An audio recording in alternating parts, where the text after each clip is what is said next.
Imagine a photograph. A man in a suit and a wide-brimmed hat holding a guitar, young, relaxed, the kind of posture a musician has when they are not thinking about the instrument. That photograph was taken sometime in the 1930s. Nobody knows exactly when, nobody knows where. The photographer is unknown. There is a second photograph, same man, different suit, same backdrop. Those two images are almost everything that exists of Robert Johnson. 29 recordings, 2 photographs, a disputed death certificate, a grave marker that wasn't installed until 1990. The guitar in both photographs has never been identified. Not the make, not the model, not what happened to it after he died. The most mythologized guitarist in American history owned an instrument that nobody has ever found. That is where this starts. 10 instruments connected to music you know, none of them where they should be. Johnson recorded 29 songs in 1936 and 1937 in a hotel room in San Antonio and a warehouse in Dallas. Paid a flat fee, no royalties. He did not own the masters. He died in August 1938. He was 27. The cause of death was never properly documented. The guitar in his 2 photographs has been examined by instrument historians for decades. The consensus points toward a Kalamazoo or a low-end Gibson. Nothing more specific has ever been confirmed. No instrument has ever been verified as his. The Crossroads legend filled the vacuum that history left. When nothing is documented, mythology moves in. Somewhere in the American South, possibly, an unremarkable guitar from the 1930s sits unidentified in a collection or a storage unit. It may be Robert Johnson's. Nobody would know. Nobody has ever been able to know. In 1966, a photographer asked Clapton to pose for an album cover. Clapton showed up reading a children's comic, and the photographer shot him that way, guitar over his shoulder, not looking at the camera. The album was John Mayall's Blues Breakers. That year, someone spray-painted "Clapton is God" on an Islington Underground wall. The guitar on the cover was a red 1964 Gibson SG Standard. It was stolen from Clapton shortly after the album was recorded. That was 1966. Clapton has referenced the theft across 5 decades of interviews.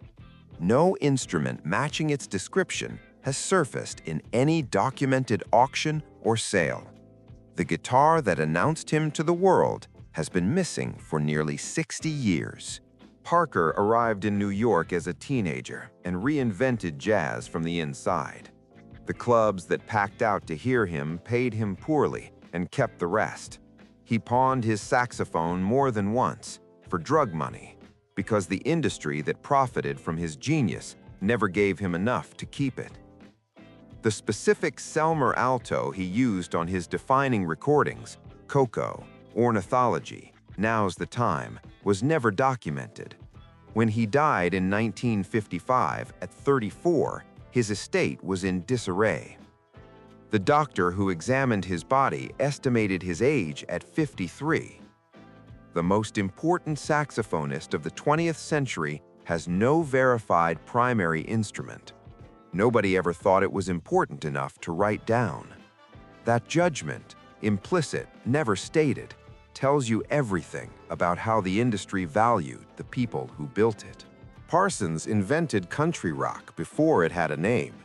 He died at Joshua Tree in September 1973 at 26. His road manager then attempted to cremate his body in the desert. The legal dispute that followed overshadowed everything he left behind. Parsons had commissioned instruments decorated by Nudie Cohn, the Hollywood tailor whose rhinestone suits had been worn by Hank Williams and Elvis. A Nudie guitar is visually unmistakable. It would be identified immediately in any public sale. The specific decorated acoustic from his most significant recordings has never been located. His estate was undocumented, his instruments scattered. A guitar that distinctive should be impossible to lose. Its absence is its own kind of evidence. In 1817, London piano maker Thomas Broadwood shipped Beethoven a custom-built grand piano, a gift, no charge. Beethoven was already deaf, completely, irreversibly deaf. He composed some of his final work on it with his ear pressed to the soundboard, feeling the vibrations he could no longer hear through the wood. The piano was last documented in Budapest in 1845. Its location after that date is unknown.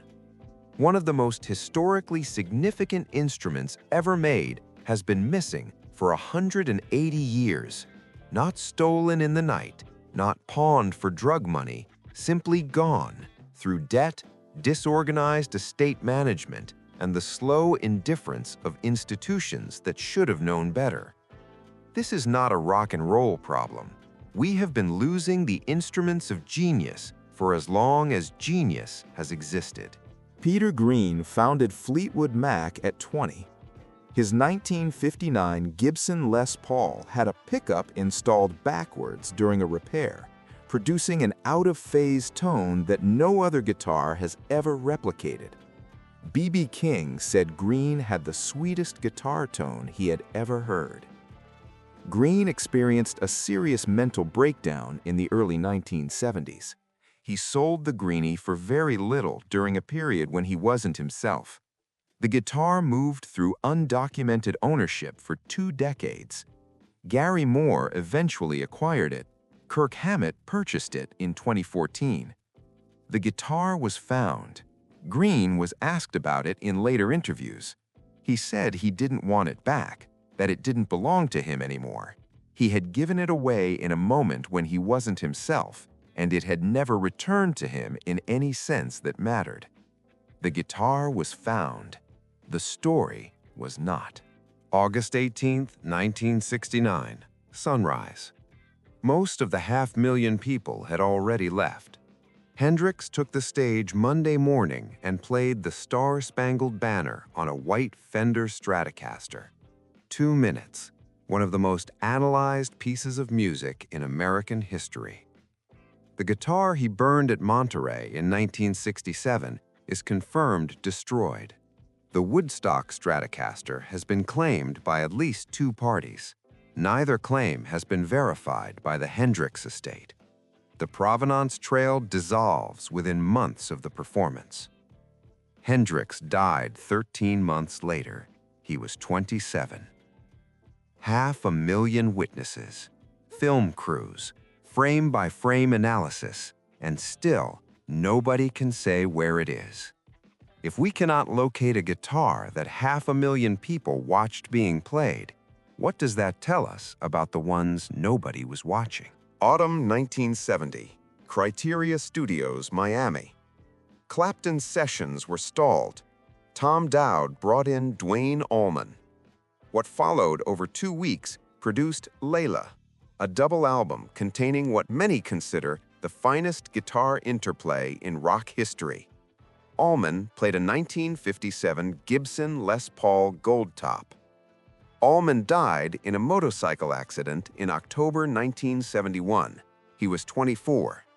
The specific gold top from the Layla sessions has never been conclusively located. Multiple Les Pauls have been attributed to him. The trail goes cold within months of his death.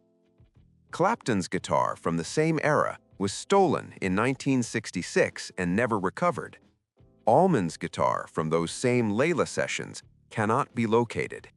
The 2 greatest guitarists on one of the most celebrated records in rock history, and between them, they cannot account for the instruments they played on it. James Jamerson played bass on virtually every significant Motown record of the 1960s. The Four Tops, The Supremes, Marvin Gaye, Stevie Wonder. The bass lines you know by heart without knowing you know them, those came from his hands on one instrument, a 1962 Fender Precision bass he called the Funk Machine. His name appeared on none of the records. Motown paid session musicians union scale and retained everything else. Jamerson earned his flat fee on records that sold in the hundreds of millions. No royalties, no songwriting credit. For most of his life, no public acknowledgement. He died in 1983. He was 47. The Funk Machine has never been located. A Bass Player magazine investigation in the late 1980s, the most thorough account of his life ever published, could not find it. A 1962 Fender Precision bass is not visually distinctive. Nothing about its appearance would identify it as the most recorded bass in the history of popular music. It could be anywhere. Nobody is looking for it. Nobody has ever seriously looked. Antonio Stradivari made approximately 1,100 instruments between 1666 and his death in 1737. Roughly 650 are accounted for. The remaining 450 to 500 are unlocated, destroyed in wars, hidden in private collections, stolen and never recovered. At current values, the missing instruments represent several $billion. The Stradivari Society estimates they surface at a rate of 1 per decade. The Messiah Stradivarius is in a glass case at the Ashmolean Museum in Oxford, one of the finest violins ever made. It has not been played in over 250 years. Its custodians will not allow it to be played. It sits in temperature-controlled silence while visitors file past. 9 stories, 9 instruments, lost through theft, addiction, poverty, early death, undocumented estates, and institutional indifference. And then 500 more, older than all of them, locked in vaults and private rooms. One of them in a glass case in Oxford that nobody is allowed to touch. James Jamerson's bass played on more #1 records than almost any instrument in history. His name appeared on none of them. His bass has never been found. Somewhere, it almost certainly still exists. Nothing about it would cause someone who didn't know to look twice. Nobody is looking for it. Nobody has ever seriously looked. That might be the most honest thing you can say about how the music industry treated the people who built it. That even now, with everything known about what was taken and from whom, nobody is looking for the instrument that played the bass line on What's Going On. The music survived, the instruments mostly didn't, and the ones that did are, in too many cases, locked in rooms where no one is allowed to play them.